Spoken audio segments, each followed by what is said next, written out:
মাথা ব্যথা হলে আউযুবিল্লাহ বিসমিল্লাহ পড়ে এই দোয়াটি পড়ব। আউযু বিল্লাহি মিনাশ শাইতানির রাজীম। বিসমিল্লাহির রহমানির রহিম। লা ইউসাদ্দাউনা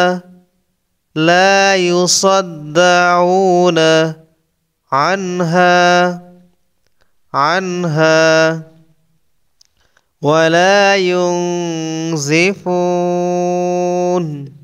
একসাথে পড়ি لا يصدعون عنها ولا ينزفون আমার সাথে পড়ুন لا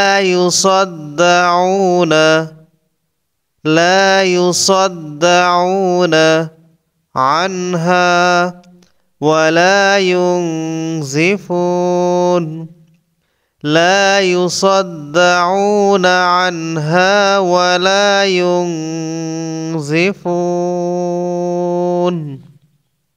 যখন যার মাথা ব্যথা হবে তিনি তখন তার ডান হাত দিয়ে মাথা চেপে ধরে 3 বার এই দোয়াটি পড়বে। ইনশাআল্লাহ মাথা ব্যথা থেকে মুক্তি পেয়ে যাবেন।